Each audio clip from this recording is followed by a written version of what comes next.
Caractéristiques et risques liés à la consommation du thé kombucha. Le thé kombucha est une boisson qui se prépare à partir de thé préalablement fermenté par une colonie de bactéries et de champignons. De nombreuses propriétés lui sont attribuées, mais il est important de connaître les effets secondaires auxquels il est également associé. Les micro-organismes responsables de la fermentation du thé sucré et qui donnent lieu à cette boisson reçoivent le nom de champignons kombucha. Malgré ces multiples bienfaits, nous devons aussi connaître et prévenir les risques liés à la consommation du thé kombucha. Au début du processus de fermentation, divers types de microbiotes sont impliqués, mais au fil des jours, seuls survivent ceux qui constituent le corps gélatineux caractéristique du kombucha. Le reste meurt en raison du degré élevé d'acidité et des substances antibiotiques qui ont été sécrétées. La saveur du thé kombucha dépendra du temps de fermentation. Il sera donc plus doux et sucré s'il reste moins longtemps, et obtiendra progressivement un goût plus intense et acide. Caractéristiques nutritionnelles du thé kombucha riche en vitamines et en minéraux. Vitamines et minéraux sont nécessaires pour de nombreux processus biochimiques qui ont lieu dans notre organisme. Par exemple, la vitamine B et C, le fer, le zinc, le cuivre et le manganèse, quantité variable d'antioxydants, ils proviennent du thé noir à partir duquel est fabriqué le thé kombucha. Leur présence dépend également de la durée de fermentation, car plus l'acidité est élevée, moins il y a d'antioxydants, quantité importante de micro-organismes, c'est ce qui lui confère un puissant effet probiotique, ses bienfaits. Le manque d'études concernant cette boisson ne nous permet pas d'affirmer la certitude des bienfaits qui lui sont traditionnellement attribués. Cependant, les antioxydants et micro-organismes qui sont présents sont généralement liés à une amélioration des fonctions digestives.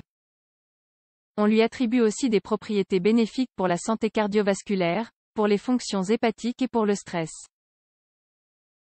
Il faut rappeler que cette boisson se prépare à partir de thé, généralement vert ou noir. Par conséquent, elle aide à résoudre les problèmes de concentration, a un effet diurétique, présente une action dépurative, a un effet stimulant, présente des propriétés astringentes. Effet secondaire du thé kombucha, risque de contamination. Le plus grand risque du thé kombucha est lié à la contamination par des micro-organismes au cas où sa préparation ne se déroule pas dans des conditions qui soient conformes à des mesures d'hygiène spécifiques. Lors de la fermentation, le thé kombucha peut être exposé à de nombreuses contaminations de bactéries et de levures qui sont nuisibles pour notre santé. Si nous ne le laissons pas fermenter suffisamment longtemps, la boisson n'atteindra pas le degré d'acidité et d'alcool nécessaire pour éliminer ces micro-organismes. Par ailleurs, des échantillons contaminés par la moisissure Aspergillus, qui génère des toxines hépatotoxiques, sont souvent détectés. Ainsi que des contaminations par des bactéries du genre Helicobacter pylori ou Salmonelle. C'est pourquoi cette boisson n'est pas conseillée aux personnes qui souffrent d'une affection intestinale ou hépatique.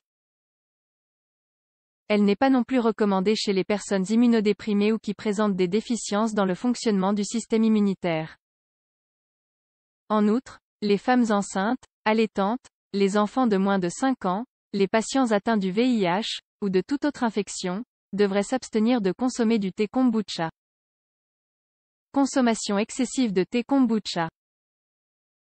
Même si nous n'appartenons à aucun des groupes mentionnés ci-dessus, la modération est importante pour ce type de boisson.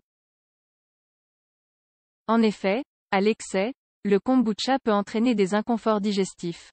Soulignons également qu'il s'agit d'une boisson présentant une teneur élevée en sucre et en alcool. Nous devons donc surveiller notre alimentation afin de ne pas dépasser les niveaux maximums recommandés pour ces substances. Thé kombucha industriel. Il existe aussi un thé kombucha élaboré de manière industrielle. Dans ce cas, la boisson est parfaitement stérilisée, mais elle perd son effet probiotique. Ce qui donne une boisson à faible valeur nutritive. Finalement, cette boisson peut être bénéfique si nous ne la consommons pas en excès. Cependant, son ingestion ne garantit aucun bienfait à court ou long terme au-delà de ceux qui sont attribués au thé lui-même.